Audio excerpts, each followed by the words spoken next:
In fact, we wanted to have this session from the time we have been talking to each other, be it WhatsApp chats. Nikhil, I'll keep sharing the topics with you.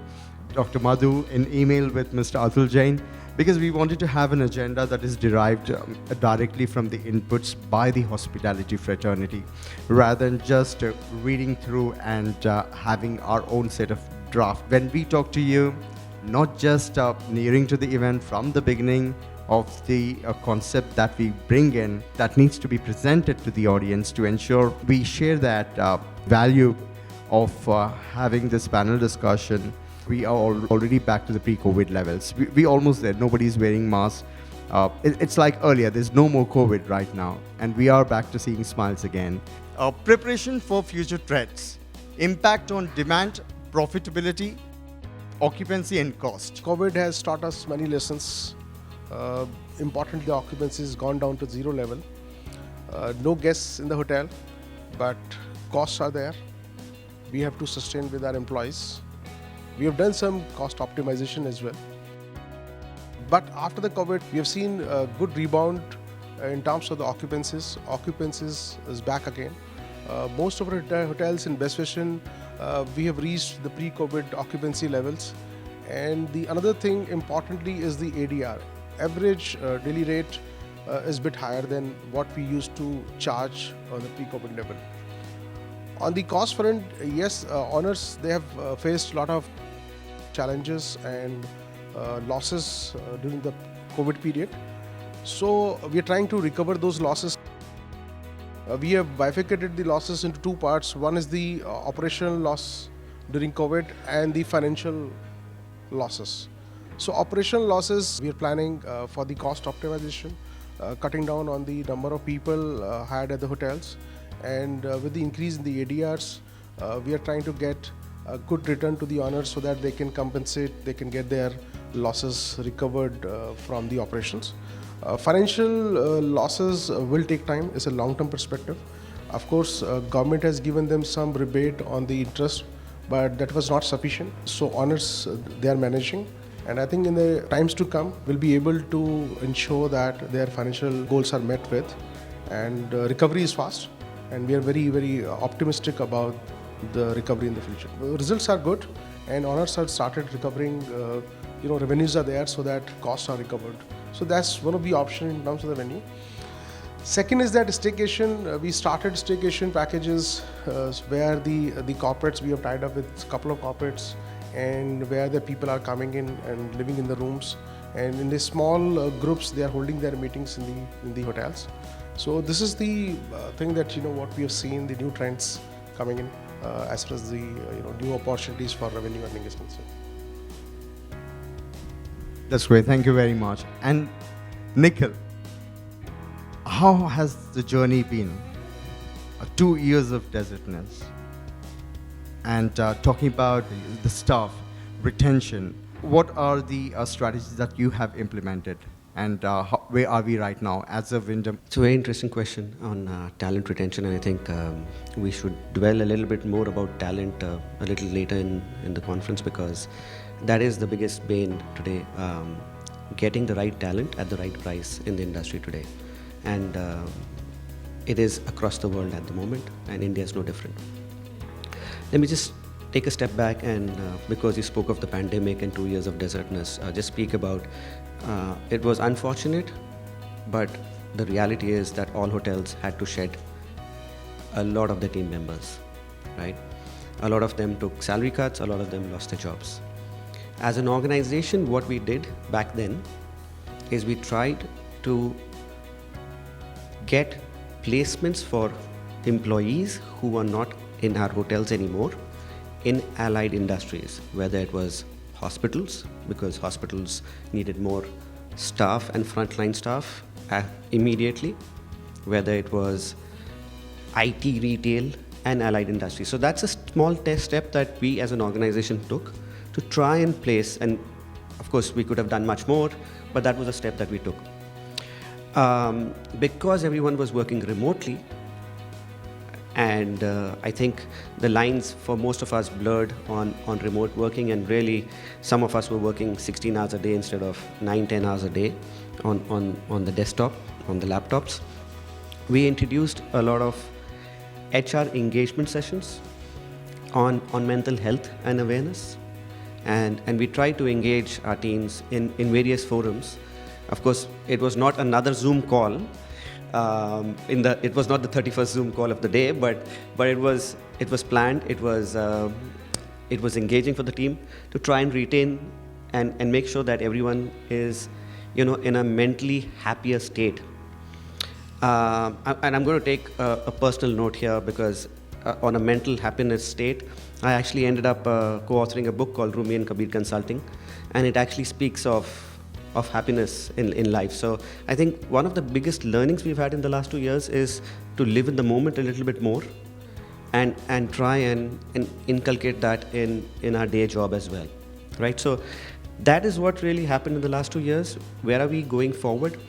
And Madhuji was just speaking about skilling and talent retention, and I'd love to hear her views and what she's doing. Actually, she should actually speak about what she's doing with the Skill Council.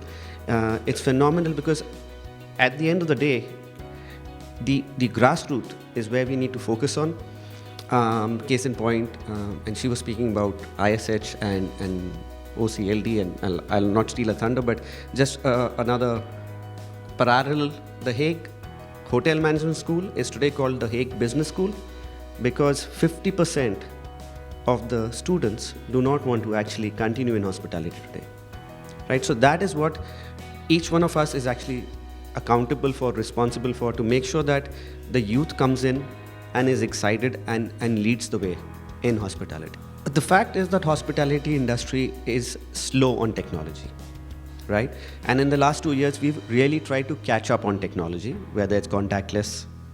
But what we are seeing is a lot of customers, while they prefer the pre-check-in to be contactless and effortless, once they're at the site, they want that human interaction. They want to engage with a human being rather than just the machine, right? So that's the difference. And I think a lot of organizations have revamped their apps, have revamped the whole contactless check-in experience, food menus on QR codes, and so on and so forth, right?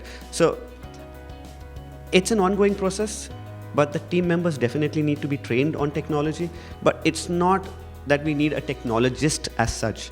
I think the millennials are far more adept at technology. It comes to them naturally. Hospitality reviving, rejuvenating, and also where it is going is something which is a big question, and we've been discussing, and I think we haven't done enough to actually excite anybody to get into this industry. We need to actually excite whether it is the woman. I'm also part of Wiki, as you know, and we are trying to see that only 19% or 20% of women are there, and during different times of their lifespan and journeys, whether she is pregnant or she has work at home, she just gives up the job. So now, how do we excite today's youth is a big question, and the responsibility lies on all brands as well as the institutes. So we need to start, if we talk about the institutes, we need to have a change of an outlook from just a theoretical way that we teach them, and because a lot today is known, because they are exposed to so much of technology, as even Nikhil was mentioning, there's so much that they already know. We need to actually show and excite them about the practical part. We need to also show. So lean means multi-skilling.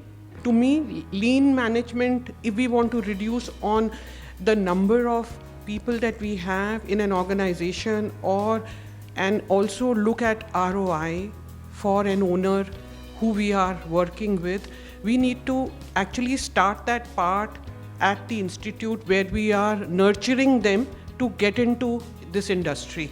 And we should be very open not to look at people who are, say, graduates, or we could look at a 10th pass or an 11th pass and skill them with the help of the Skill Council and bring them to part to do that particular job. So it's important that they are efficient. And what the pandemic has taught us, and which is a big learning for me as well, less is more. So you do not need to know too much. You need to actually have an overview of the whole industry. And I'll give you my example. When I came back, this is way back in 80s that I'm talking about, when I started my journey, I was at ITC Maurya as a management trainee. First time getting into an industry, sitting behind the front desk, then, carrying the baggage for the guest. First time cleaning a WC in a hotel guest room in my life. So all those things from a practical aspect is something that are taught theoretically in a hospitality school. But when it comes to their exposure, when they are actually coming on an internship to an organization, a lot of responsibility lies on that particular organization to give them that feel-good factor. Because what I have spoken to a couple of them, they don't have that feel-good factor. That's the reason that industry doesn't excite them. Now, where is that framework? Where is that framework of that internship? So a framework of that internship needs to be where industry and academics come together and set it up to the need of the industry. It cannot just be generic done by the academicians, in the institutes itself. Both of them have to come, and we are trying best at our council level as well. Being part of the Professional Housekeepers Association, PHA, we are trying to work out a whole curriculum rechange because they need to relook at things. Things have changed, chemicals have changed, sustainability is a big issue that we need to really focus on. Recycling is a big issue that we need to focus on. So lean does not mean less. Lean to me means focused. You need to really focus on what you want to achieve. Thank you. Thank you very much, Dr. Madhu. Talking about relooking at departmental structures, if you remember, we were talking about this earlier conversation. How about for better profitability? You're talking about multitasking right now. So what is the vision for your organization? We are three partners. I am the interior designer and the FF&E design manager. Then we have an architect, and third partner is an MEP consultant. So with three of us, we saw many holes in the industry. That means a good understanding of a building or a built environment is very important. If we are able to, for an owner, give a very functional and an efficient framework to that whole zoning of the whole area, operational efficiencies will follow. So somewhere, so relationship of various functions and spaces to the functions which they are supposed to perform in that particular areas is something that we look at. And in our organization, we are actually trying to not just consult or design, we are trying to also educate. And I think we can never know it all. This is something that I totally believe. I can never know it all, but it's important, and knowledge is something that actually accelerates, and I think a train the trainer approach is something that we always do. I teach and I learn from my students as well. There are so many students that have taught me on things that I didn't know, and then I went back and did my own research to come out to see, okay, that is also there. There are so many materials. All our vendor partners who are here, they are my mentors because they have taught me on areas that they specialize in. I cannot know it. That's how even I have learned. So I am actually trying to inculcate that in today's youth as well, that in hospitality, say housekeepers, they have to manage the areas. I teach them on materials and surfaces. I tell them, okay, this is marble, this is granite, this is carpet, this is nylon carpet, this is another carpet. Martindale's test, which is for a fabric, is important. These are things which are important. So it's not just theoretical, you have to have a very practical approach. And this is something when I took my son and he went to do his engineering in Australia, and I went to that University of Technology, and I saw, their system is such, which actually is coming in India as well, but I think we need to work more harder, is where each one of us has 100%. Each one of us, and we have to believe that. Now it's up to us and our mentors to help us take out that 100%.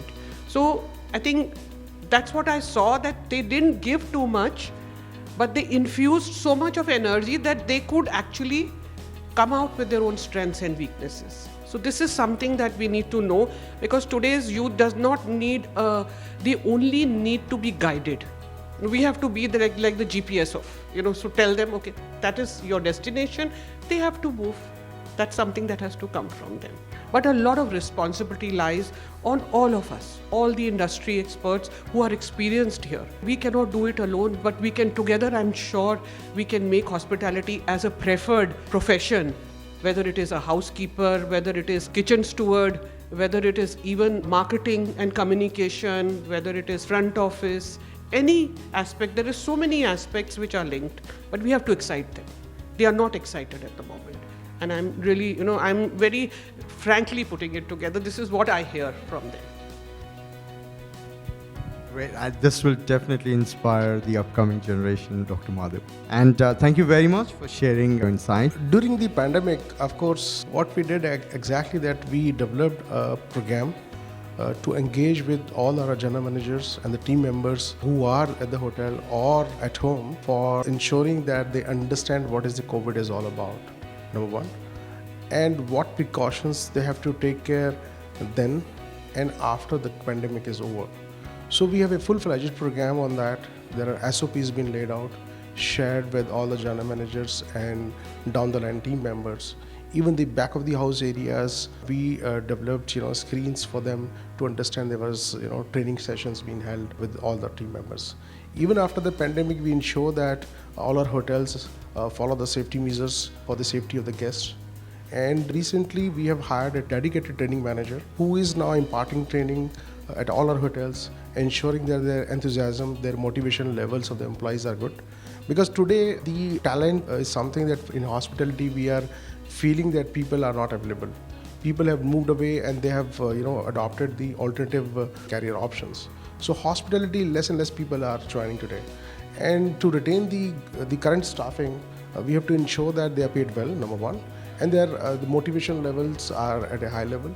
Number two, thirdly, that they have the career options. Career means that the growth chart, where they want to lead to and what is the next step. What we are doing is that we are transferring the staff from one hotel to the other. Suppose there is a team member that sous chef is working in a hotel, so we ensure that if he is good, so we have made him the chef at the other hotel which we are opening, so that we are ensuring that the career paths have been taken care of, and we are working hard on retaining our people. I have a follow-up question for Dr. Chandok. What's her view on design management and how is it different from project management, which typically everyone speaks of, right? When a hotel is being built, we only speak of project management and we don't speak of design management. And what's your view on that? I think we were discussing just before our session, and I always feel that design and design management and project management are very integral part of any built environment, not just hotels. So we always felt that part of my journey of almost 4 decades in the industry, I felt that design was not managed well. Because if we were to even do a SWOT of the entire number of consultants that are involved in a hospitality project, could be about subject-wise, about almost 26 subjects. And there's those 26 subjects, maybe there are 8 or 9 consultants who are consolidating those subjects and coming. Now, coordinating and ensuring that the design intent of those subject specialists is concluded in consensus with each other. It's a very important path to make sure that each one's requirements are respected, which are probably guided by the brand guidelines, guided by their own knowledge of architecture, interior design, material, surfaces, etc. So design management to me is which is actually not, I would say, concentrated. People are normally only looking at construction management or say project management. Now, when you look at design management, then this cannot happen over emails. It has to happen over workshops where discussions will happen. People will talk to each other. If somebody has a problem, that problem will be discussed, solutions will be found. Otherwise, by the end of it, when the brand comes in to take over that property and then starts operating, they will have inefficiencies because the locations or the zoning of that whole property is not done well or not coordinated well. And we were just discussing even before we came on the dais that many hotels that we even visit, which are brownfield projects, they don't even have a back of the house. People don't even understand there is a need of hospitality, because hospitality is like an industry, although we've not still been given that status where everybody is fighting. But if we see, it is an industry by itself. There's so much that is being produced and so much service that is being provided. So all that, if it is not functional and efficiencies are not built into the design and managed well at a planning stage, it can have a rippling effect, and it could also affect the ROI ultimately, because it has a total direct effect on guest experience. And guest, I always say, is a nucleus. He's the nucleus of a cell. If the nucleus doesn't exist, we don't exist. So right now we are trying to revive and I think welcome everybody back in an environment where there are challenges. And those challenges, I think, step by step, we have to change the way we even think. I was thinking, people are talking about contactless, people are talking about hotels where there is probably nobody to greet you. You suddenly get into your room, and I personally don't. This is my personal view. I don't believe hospitality is that. Like brick and mortar is there to stay, however precast buildings come in. Hospitality is here to stay with that one-to-one interaction. And then only then, Atithi Devo Bhava is what we always say. So this is something that we cannot, especially in our region, is something which is built into our blood and DNA, which cannot leave us. Thank you. Thank you. Thank you, Dr. Madhu. Now, as our hotel brands, we have missed seeing those smiles when a guest walks in. Earlier, now we only see masks. Obviously, we reached pre-COVID levels, definitely, almost close to pre-COVID levels. Dr. Madhu was talking about guest experience. Now, please share your views on post-COVID expectations and what does the ultimate guest experience mean to both of you, Mr. Nikhil Sharma and Mr. Atul Jain. So, firstly, I think everyone in this room is sitting almost without a mask. So we're back to 2019 levels. Just case in point, I was at the Arabian Travel Market in Dubai 2 weeks ago. It was a carnival. While masks were mandated in public areas in Dubai, nobody was wearing a mask, right? So I think people want to see that smile behind that mask, and the masks are gone. It was the hugs, it was the high fives, and there were no masks. I think globally, all of us have learned that it is a flu and we have to live with it. We get our booster shots and it's a flu. So you get a cold and you move on. That fear is really gone. And we're seeing that even with the guests. The guests were actually the first ones to remove the masks. Even in 2021, when our hotels opened, we had to keep telling the guests, it's mandated by the government, please wear a mask, right? From an occupancy perspective, and I think Atulji has already said that. So 53 hotels that we operate in this region, we are post pre-pandemic in occupancy numbers by far in a lot of those locations. And in terms of ADRs, we are, if not double, close to double ADRs from what we were in 2019. In leisure locations and in business locations, the ADRs are catching up as well. So it is just a different world.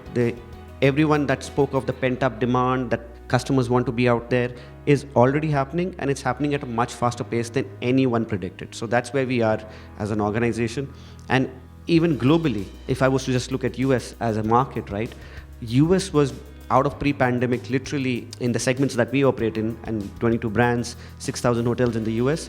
But in 2021, they were far ahead already and close to 2019 numbers. So last year we closed 5% less than 2019 numbers globally. So that just tells you that the human beings want, see, we are social animals, right? And we adapt, and like you said, we are all flexible. So that's really where we are as an industry, as an organization, and as people. I agree with Nikhilji that, pre-pandemic and the post-pandemic, everybody is smiling today. Smiling as far as the customers are concerned, they are smiling because they are moving out with their families, with their friends. And of course, hotels are happy, they are seeing customers after a long time. Restaurants are full and owners are happy because they are seeing good money coming back to them. As I said, that operational losses, we are going to recover soon, all of us, all the brands, all the hotel owners. Financial stability will take some time because there are financial obligations from the bank's point of view that will recover soon again. Like Nikhil said that we are social animals, we have to interact. As Nikhil was in Dubai, so as my colleague was there, and he shared his experience that everybody is hugging, everybody saying high five, no mask there, and business is back. The only one thing what our hotels are seeing that business clients are moving, but not in a large numbers. So conferences like this have started happening. So we have seen the numbers are increasing, and in the futures to come, that the more and more companies will come out from their domain of working from home or Zoom calls to the personal meetings, and we'll see good growth for the hospitality in the future. As Nikhil said, that occupancies are back, rates have increased, so is the cost. So I think to catch it up, inflation is high. So with that, I think hospitality will recover it soon. Thanks for sharing your valuable insights. And I look forward to having you on the dais again for our Bangalore edition. Thank you very much. Thank you so much.